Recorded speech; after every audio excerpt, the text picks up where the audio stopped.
Honra e glória seja dada ao Senhor nosso Deus, Criador do céu e também da terra. Irmãos, mais uma vez, eu pela manhã, aqui ainda é muito cedo, são 7 horas da manhã, orei ao Senhor e o Senhor me trouxe um assunto aqui para mim falar com os irmãos. E não é bem uma exortação, talvez um esclarecimento. Isso, ao orar ao Senhor, Ele me colocou em frente a esse esclarecimento. Eu não sou nenhum teólogo, não tenho nenhum curso, sou simples, mas dentro daquilo que Deus, por misericórdia, me tem iluminado a minha mente, eu tenho procurado colocar aquilo que o Senhor me tem colocado em mente. Todavia, cada um deve julgar as minhas palavras, não julgar a minha pessoa, porque diz a palavra que um pregue e os outros julguem, e nós não podemos ser donos da razão. Afinal, o único dono da razão é o Senhor Jesus. Mas, mediante tudo isso, irmãos, eu gostaria de primeiramente fazer uma oração, embora já orei, mas faria uma pequena oração aqui mesmo, como estou. Senhor nosso Deus e nosso eterno Pai, que está no céu, em nome do Senhor Jesus, queira estar conosco pelo amor do Teu nome, Senhor, nos ajudando, nos iluminando e dando-nos, ó Senhor, as explicativas da Tua Santa Palavra, conforme aquilo que Tu colocar na nossa mente, na guia do Teu Espírito, Senhor, e na instrução das Sagradas Escrituras. E rogamos sobre aqueles que estão enfermos, hospitalizados, sobre aqueles que estão passando por momentos difíceis devido a esta epidemia que está assolando a terra. Guarda-nos, ó Senhor, guarda os nossos filhos, guarda os filhos dos Teus filhos que estão ouvindo este vídeo. E o nosso interesse, a nossa intenção não é aqui, Senhor, denegrir nenhuma crença, nem nenhuma denominação religiosa. Apenas colocar em pauta aquilo que nós sentimos e cada um julgue conforme o seu sentimento. Damos graças a Ti por tudo, em nome do Senhor Jesus, que vive e reina para todo sempre. Amém. Então, irmãos, primeiramente eu gostaria, com a ajuda de Deus, de ler no livro de Atos dos Apóstolos, no capítulo 9, onde fala da conversão de Saulo no caminho de Damasco. E Saulo, respirando ainda ameaças de morte contra os discípulos do Senhor, dirigiu-se ao sumo sacerdote e pediu-lhe carta para Damasco, para as sinagogas, a fim de se encontrassem alguns daquela seita que, quer homens, quer mulheres, os conduzissem presos a Jerusalém. Indo no caminho, aconteceu que, chegando perto de Damasco, subitamente cercou um resplendor de luz do céu, e, caindo em terra, ouviu uma voz que lhe dizia: Saulo, Saulo, por que me persegues? E ele disse: Quem és, Senhor? E disse o Senhor: Eu sou Jesus a quem tu persegues. Duro é para ti recalcitrar contra os aguilhões. E ele, tremendo e atônito, disse: Senhor, que queres que te faça? Que queres que faça? E disse-lhe o Senhor: Levanta-te e entra na cidade, e lá te será dito o que te convém fazer. E os varões que iam com ele pararam espantados, ouvindo a voz e não vendo ninguém. E Saulo levantou-se da terra, abrindo os olhos, não via a ninguém, e guiado pela mão o conduziram a Damasco. Esteve 3 dias sem ver, e não comeu e nem bebeu. E havia em Damasco um certo discípulo chamado Ananias, e disse-lhe o Senhor em visão: Ananias. E ele respondeu: Eis-me aqui, Senhor. Disse-lhe o Senhor: Levanta-te e vai à rua chamada direita, e pergunta em casa de Judas por um homem de Tarso chamado Saulo, pois eis que ele está orando. E numa visão ele viu que entrava um homem chamado Ananias e punha sobre ele a mão para que tornasse a ver. E respondeu Ananias: Senhor, há muito ouvi acerca deste homem, quantos males tem feito aos teus santos em Jerusalém. E aqui tem poder dos principais dos sacerdotes para prender a todos os que invocam o teu nome. Disse-lhe, porém, o Senhor, vai, porque este é para mim um vaso escolhido, para levar o meu nome diante dos gentios, e dos reis e dos filhos de Israel. E lhe mostrarei quanto deve padecer pelo meu nome. E Ananias foi e entrou na casa, e impondo-lhe as mãos, disse, irmão Saulo, o Senhor Jesus Cristo, que te apareceu no caminho por onde vinhas, me enviou para que tornes a ver e seja cheio do Espírito Santo. E logo lhe caíram dos olhos como que umas escamas, recuperou a visão e levantando-se foi batizado. Tendo comido, ficou confortado. Esteve Saulo alguns dias com os discípulos que estavam em Damasco, e logo nas sinagogas pregava Jesus, que era o Filho de Deus. E todos os que ouviam estavam atônitos, diziam, não é este o que em Jerusalém perseguia os que invocavam este nome, e para isto veio aqui para levar presos os principais dos sacerdotes? Para levar preso aos principais dos sacerdotes? Saulo, porém, se esforçava muito, mas confundia os judeus que habitavam em Damasco, provando que aquele era o Cristo. E tendo passado muitos dias, os judeus tomaram conselho entre si para o matar. Mas suas ciladas vieram ao conhecimento de Saulo, e como eles guardavam as portas tanto de dia como de noite para poderem tirar-lhe a vida, tomando-os de noite os discípulos, desceram dentro de um cesto pelo muro. E quando Saulo chegou a Jerusalém, procurava juntar-se, mas todos o temiam, não crendo que fosse discípulo. Então Barnabé, tomando consigo, trouxe os apóstolos e lhes contou como no caminho ele vira ao Senhor. Ele falara como em Damasco falara ousadamente em nome de Jesus, e andava com eles em Jerusalém, entrando e saindo, falando ousadamente no nome de Jesus, e falava e disputava também contra os gregos, mas eles procuravam matá-lo, sabendo, porém, os irmãos os acompanharam até Cesareia, o enviaram a Tarso. Assim, pois, as igrejas em toda a Judéia, Galiléia, Samaria tinham paz e eram edificadas e se multiplicavam, andando no temor do Senhor e consolação do Espírito Santo. Somente até aqui, irmãos. Os irmãos, nós podemos observar aqui nesta pregação, nesta leitura desta palavra, que Saulo, que depois foi trocado seu nome para Paulo, que os judeus podem trocar o nome, né? Isso já é desde o começo. Vocês veem que era Sarai, foi colocada Sara, Abraão, foi colocado Abraão.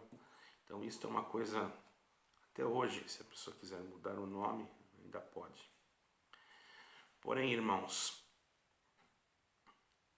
o que eu quero me referir dentro do contexto desta palavra é a respeito da forma em que Deus se manifestou a Saulo, quando estava já com cartas para fazer com que aqueles que se reuniam em nome do Senhor Jesus, porque aqui a gente observa, irmão, se nós formos ler esta palavra, nós vamos ver aqui que Saulo, respirando ainda ameaças de morte contra os discípulos do Senhor, dirigiu-se ao sumo sacerdote e pediu-lhe cartas para Damasco. Presta bem atenção, irmãos. Para as sinagogas, pediu carta para Damasco e para as sinagogas, a fim de que se encontrasse alguns daquela seita, quer homens, quer mulheres, e os conduzissem presos a Jerusalém. Indo no caminho, aconteceu que, chegando perto de Damasco, subitamente cercou um resplendor de luz do céu. E então ali ele caiu por terra e aconteceu o que nós vemos aqui. Então, irmãos, ele estava indo para Damasco para, naquele momento, irmãos, fazer com que aqueles que estavam se reunindo, isso não quer dizer que lá tinha igrejas, templos, tanto que havia uma perseguição, e havendo uma perseguição, como poderia ter um templo, irmãos? É muito complexo, isso é muito complicado. Como vai construir um templo se está sendo perseguidos? Não tinha como. Então, quando se fala em igreja aqui, se fala em ajuntamento de pessoas. Não se fala em igreja parede, se fala em ajuntamento de pessoas. Irmãos e irmãs que congregavam, que se reuniam. Certo, irmãos?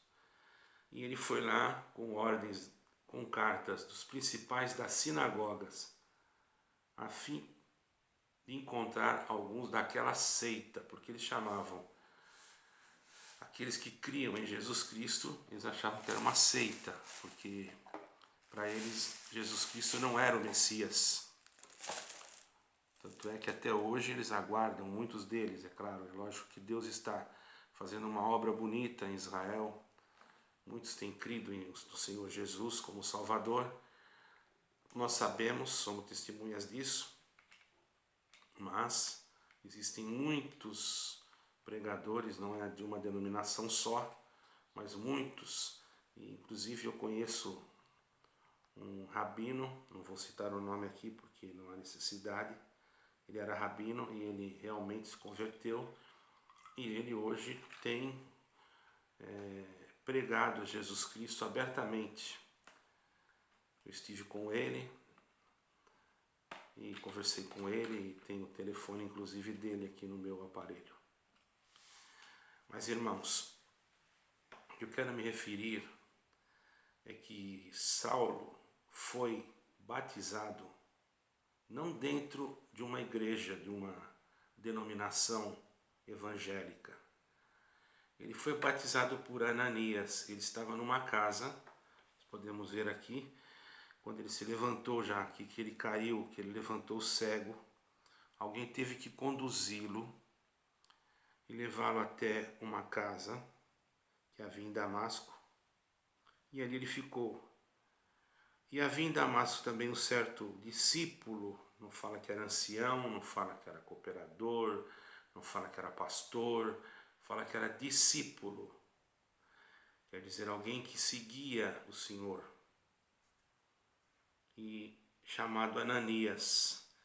E disse-lhe o Senhor em visão: Ananias. E ele respondeu: Eis-me aqui, Senhor. Por certo era um homem muito consagrado.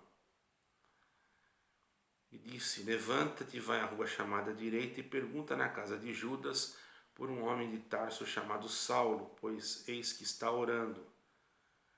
E numa visão ele viu que entrava um homem chamado Ananias e punha sobre ele a mão para que tornasse a ver. E respondeu Ananias ao Senhor: Muito ouvi, Senhor, acerca deste homem. Quer dizer, eu ouvi falar muito dele. Esse homem andou perseguindo, veio para cá para desfazer, não é? Perseguir e prender todos os que invocam o teu nome. Invocavam o nome de Deus aonde, irmão? Uma igreja? Não. Nas casas dos irmãos onde eles se reuniam. E iria procurar os lugares destas reuniões. Estas reuniões, nestas casas, eram consideradas igrejas. Por quê? Porque era o lugar onde se reuniam. Mas antes que isso acontecesse, o Senhor cercou Saulo no caminho e ordenou que um discípulo o batizasse numa casa. Não tinha uma plateia enorme assistindo o seu batismo, não tinham multidões de pessoas. Podemos ver que aqui foi uma coisa simples, irmão. Vai, porque ele para mim é um vaso escolhido para ver o meu nome diante dos gentios e dos reis e dos filhos de Israel, e eu lhe mostrarei quanto se deve padecer pelo meu nome. E Ananias foi e entrou na casa, e impondo-lhe as mãos, disse: Irmão Saulo, o Senhor Jesus que te apareceu no caminho por onde vinhas, me enviou para que tornes a ver e seja cheio do Espírito Santo. E logo lhe caíram dos olhos como que umas escamas, e recuperou a vista, e levantando-se foi batizado. Ele só recuperou a vista e já foi batizado, irmãos. Agora, Não precisou marcar, não precisou nada. Eu já estive em Israel. Em Israel existem muitos lugares, irmãos, casas que têm, vamos dizer assim, como se fosse, que na Itália fala vasca, né? Mas como se fosse tanques, onde a pessoa vai e toma banho, e inclusive eu vi casas assim lá antigas, inclusive na casa de Davi tem lugares assim. Irmãos, lá no, quem já foi em Jerusalém já viu, né? Deus me deu a graça de ver. E dentro de um tanque daquele, por certo, ele deve ter sido batizado, irmãos. E não foi com uma grande multidão cercando ele foi batizado na casa onde ele estava. Isso quer dizer o quê? Que para a pessoa ser batizado, não precisa ela estar dentro de uma igreja enorme, com 500, com 1000 pessoas. É preciso ela crer em Jesus Cristo. A primeira coisa que ela precisa é crer. Se ela crer em Jesus Cristo como seu Salvador e espontaneamente aceitar, irmãos, Jesus Cristo, e espontaneamente obedecer o mandamento do batismo devido à explicação que lhe é dada segundo as Escrituras, né? Porque eu não posso batizar uma pessoa sem explicar para ela o que ela está fazendo, irmão.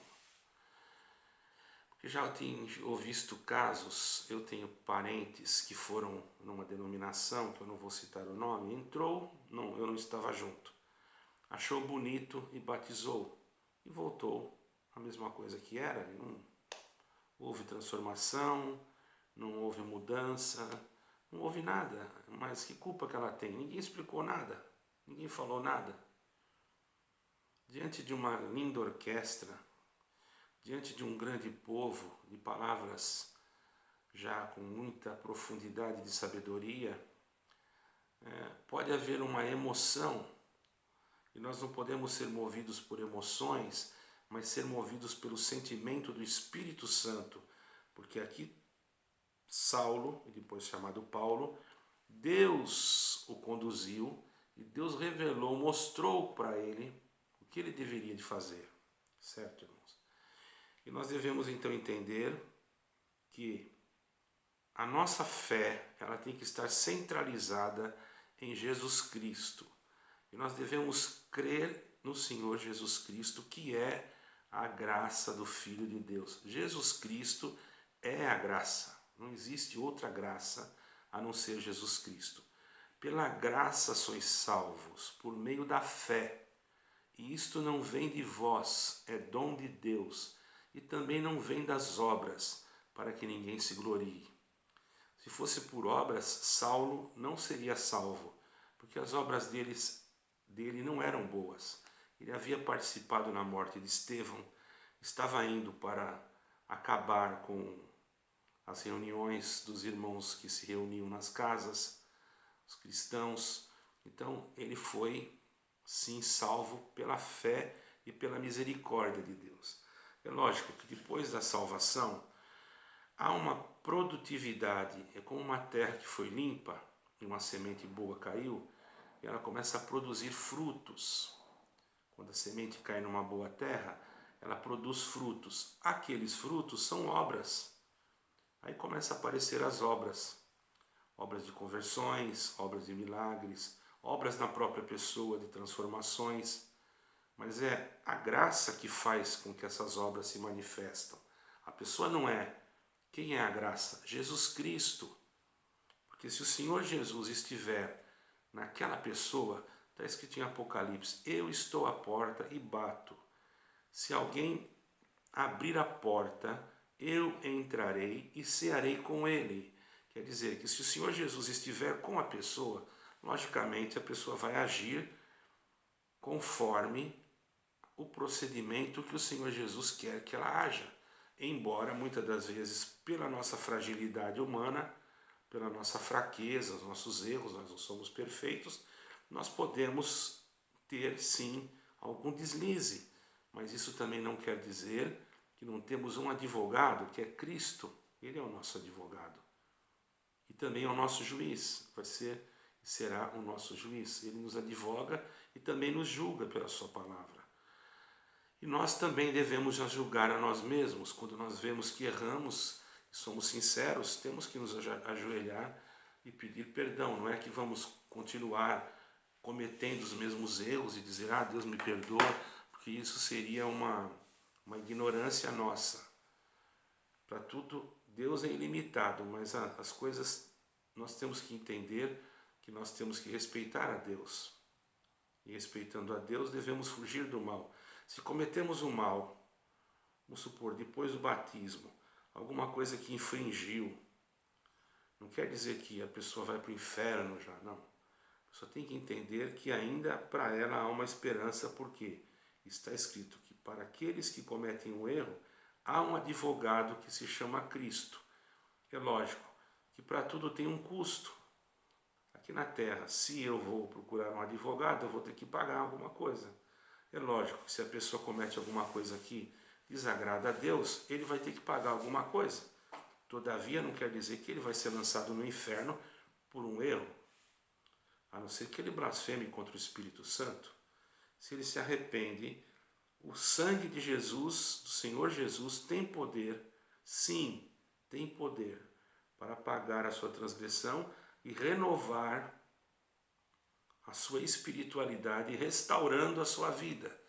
Agora, existem denominações que pregam que se a pessoa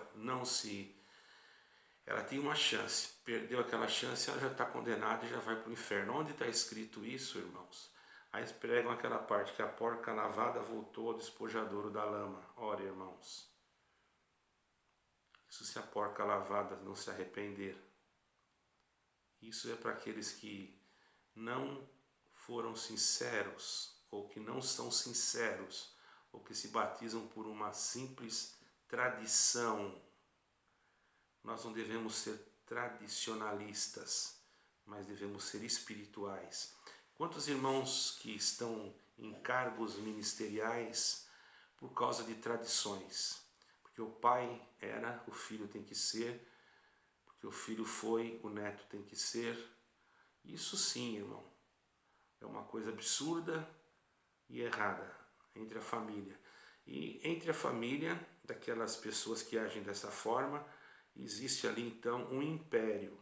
E esse império, irmãos, muitas das vezes aqueles que cometem algum erro, mesmo cometendo o erro, são julgados diferencialmente do que aqueles que não fazem parte daquela família. Por quê?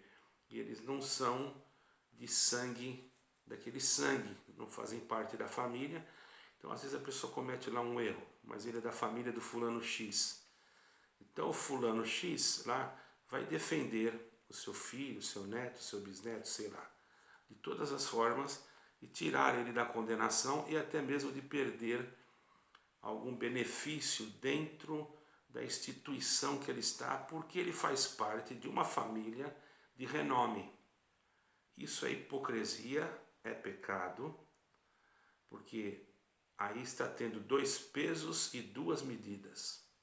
Outros fazem parte de sociedades secretas, são amigos uns dos outros e encobrem o erro do outro, porque se ele não encobrir o erro do outro, o outro conta o que ele sabe a respeito do outro.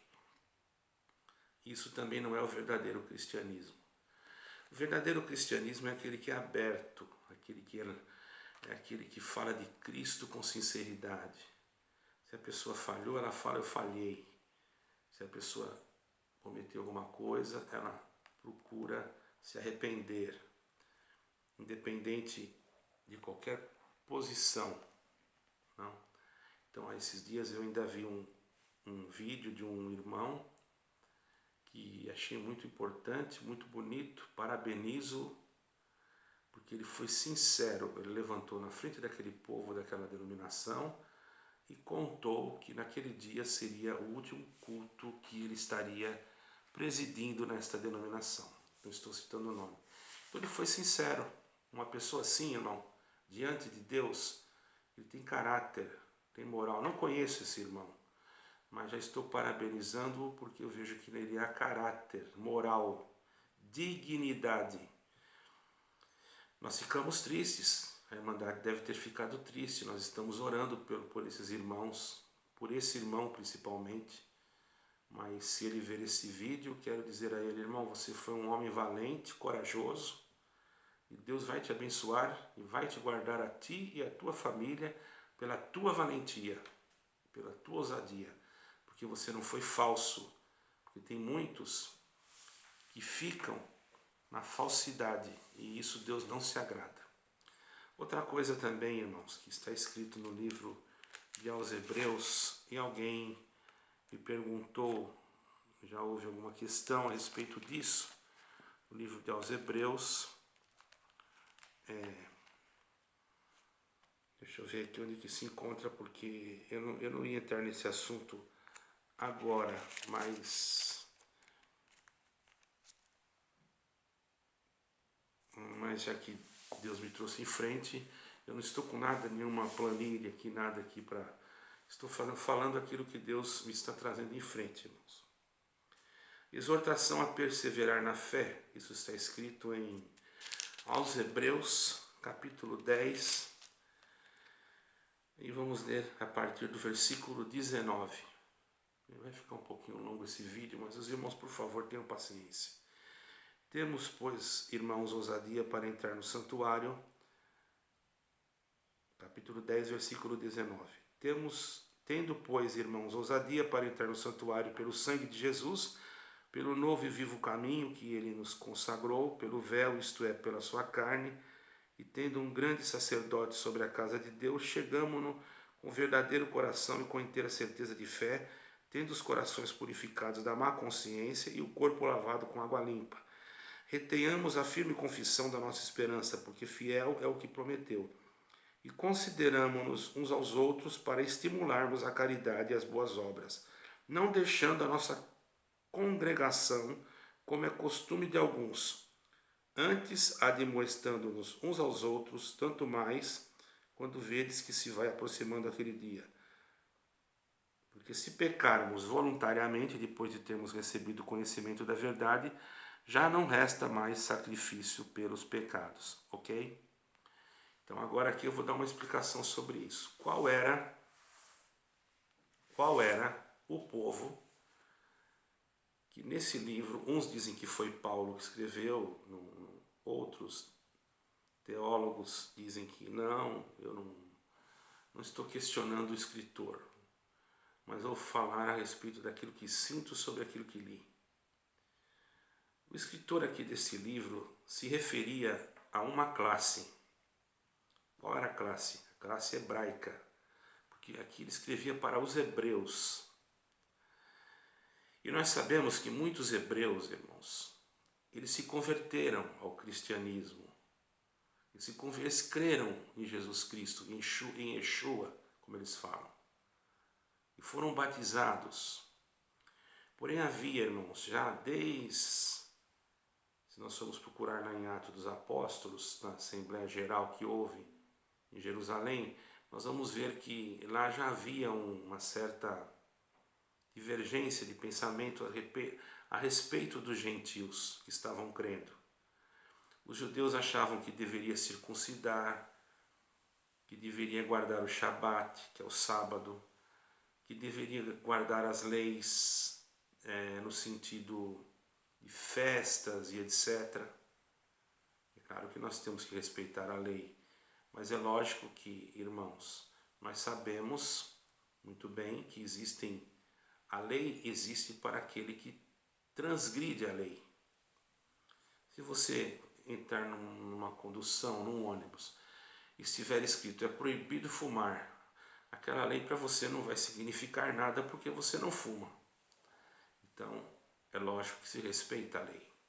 Mas existem coisas na liturgia judaica que os cristãos já não praticavam. Eles já não ofereciam holocaustos. Muitos já não participavam de algumas festas judaicas que eram obrigatórias. Muitos não... Enfim. Então, houve entre os hebreus uma dissensão. Mesmo aqueles hebreus que já creram em Jesus Cristo, começaram a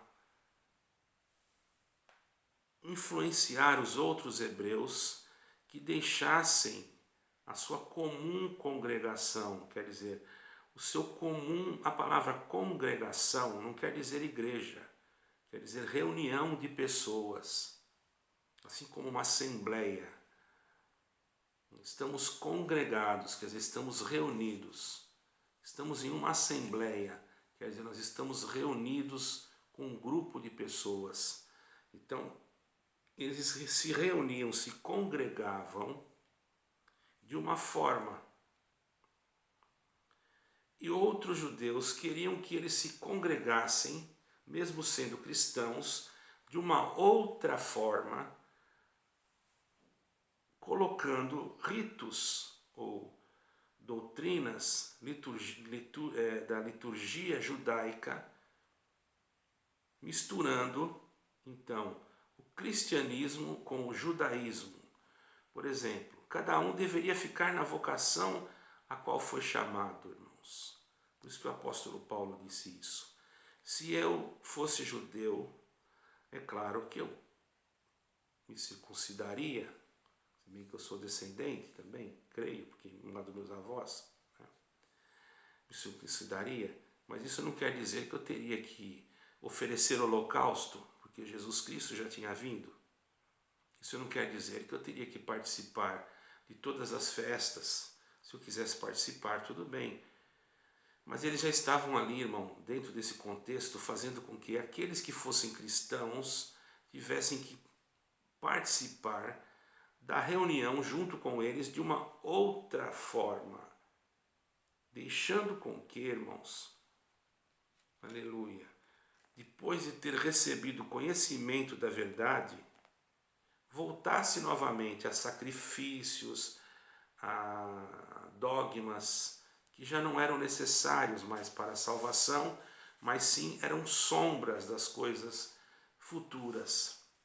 E aqueles então que pecassem, vamos dizer assim, vamos supor, se Jesus Cristo já veio e eu vou oferecer um cordeiro em holocausto, eu estou pecando contra o Espírito Santo. E para esses não existiria mais sacrifício, não existiria mais perdão. Por quê? Eu estaria descaracterizando o sofrimento de Cristo, que pela força do Espírito de Deus e pela força do próprio Deus lhe deu na cruz, e novamente sacrificando um cordeiro em holocausto, desfazendo do serviço e do trabalho do próprio Deus e do próprio Espírito Santo, fazendo com que, irmãos, bendito é o nome do Senhor, houvesse um pecado, porque estaria quebrantando a lei de Cristo. Por isso que aqui embaixo diz assim: quebrantando alguém a lei de Moisés, morre sem misericórdia, só pela palavra de 2 ou 3 testemunhas. De quanto maior castigo cuidais, vós será julgado aquele que pisar o Filho de Deus e tiver por profano o sangue do testamento com que foi santificado pelo agravo ao Espírito da graça. Vocês estão entendendo o que quer dizer?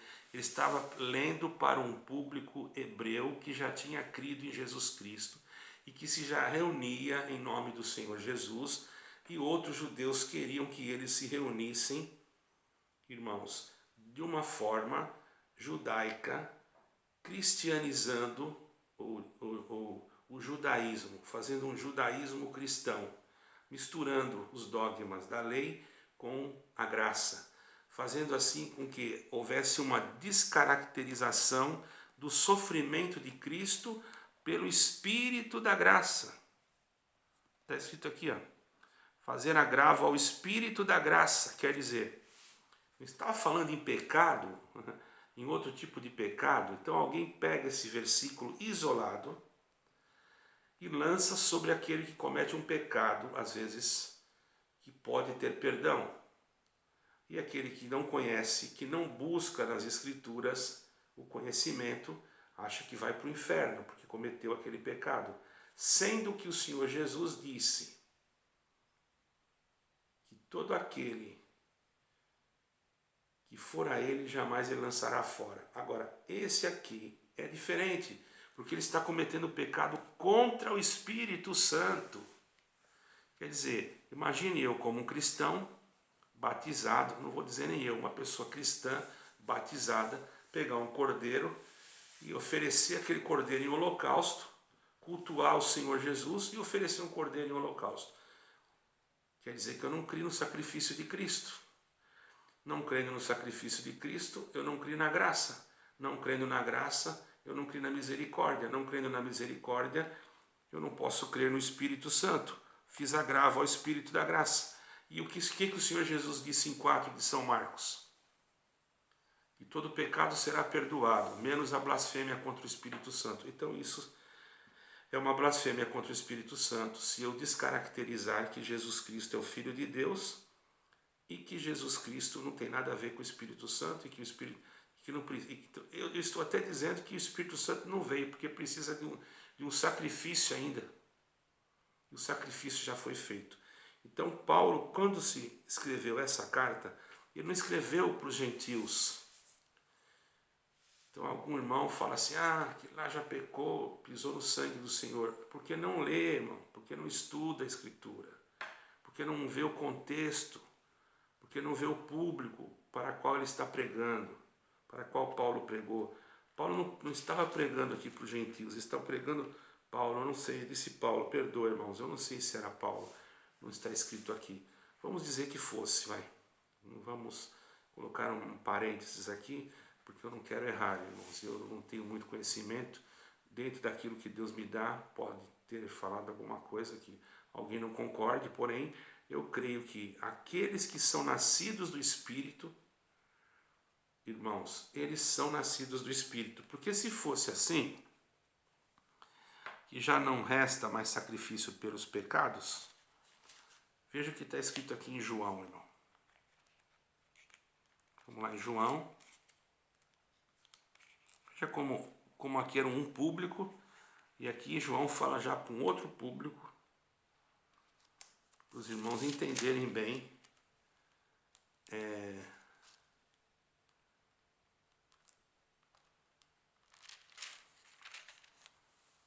entenderem bem, fica bem claro a exortação. Primeira epístola do apóstolo João, no versículo 8, diz assim: se dissermos que não temos pecado, enganamo-nos a nós mesmos e não há verdade em nós. Se confessarmos os nossos pecados, Ele é fiel e justo para nos perdoar os pecados e nos purificar de toda injustiça. Se dissermos que não pecamos, fazemo-lo mentiroso e a sua palavra não está em nós. Agora eu pergunto, vamos lá novamente aos Hebreus. O que Paulo falou? Ele falou que já não restava sacrifício para aquele que pecasse. E aqui está dizendo, se dissermos que não temos pecado, agora vamos no capítulo 2. Meus filhinhos, essas coisas vos escrevo para que não pequeis. Se alguém pecar, temos um advogado para com o Pai, Jesus Cristo o justo. E ele é a propiciação pelos nossos pecados. E não somente pelos nossos, mas também pelos de todo o mundo. E agora? Paulo diz que quem pisasse não tinha mais esperança. Aqui está dizendo diferente. Os irmãos estão entendendo? É porque Paulo ali estava pregando para um público que estava induzindo o povo a adorar a Deus de uma outra forma herética, trazendo sobre o povo uma blasfêmia contra o próprio Espírito Santo, por isso não poderia ter perdão. Aqui está falando de outro pecado. Há pecados e pecados. Aqueles que pecam para a morte são aqueles que blasfemam contra o Espírito Santo. Para esse, eu não digo que orem, mas aqui já está dizendo, diferente. Então, irmãos, quem blasfema contra o Espírito Santo não quer saber mais de Deus, serve a Deus de outra forma, vai em feitiçarias, em coisas diabólicas que eu não vou citar aqui, porque aqui não estamos para falar de religião de ninguém, mas estou deixando claro nesta manhã que o foco da tua salvação é Jesus Cristo. E que se você, irmão, irmã, crer no Senhor Jesus e for batizado, você será salvo. Faça como Paulo. Ele foi batizado. Ele creu e foi batizado. Não foi batizado numa igreja enorme, com 1.500 pessoas, nem com 200, nem com 300. Não foi matado um boi depois do batismo dele. Não foi feita uma festa, mas ele já passou a ser perseguido depois do batismo. Então, irmãos, tenhamos um conceito de igreja, reunião. Um conceito da palavra congregação, assembleia, reunião, é tudo é o mesmo conceito. Congregação quer dizer reunião, assembleia quer dizer reunião, ajuntamento. Certo, irmãos? Igreja é ajuntamento. Igreja é onde estiver 2 ou 3 reunidos em nome do Senhor Jesus, na mesma comunhão de espírito. Não desfazendo de nenhuma denominação. Existem igrejas que têm prédios, que têm grandes prédios, porque não conseguem já de tanta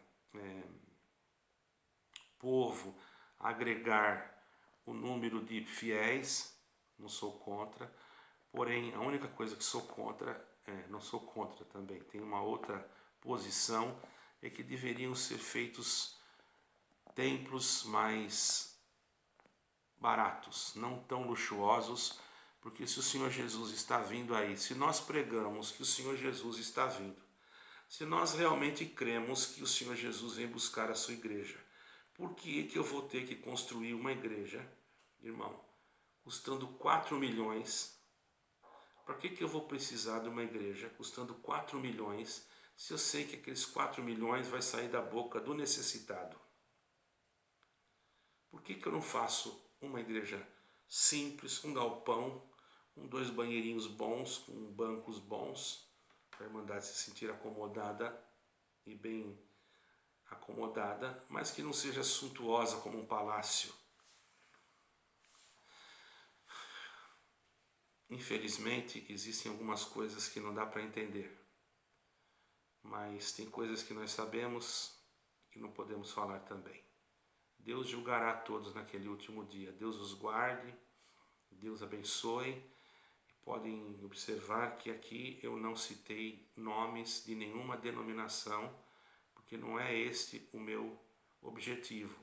Apenas alertar e dizer, irmão e irmã, continue no teu propósito, servir a Deus, de amar a Deus e fazer aquilo que Deus manda. Eu já fiz Santa Ceias até dentro de casa, irmão.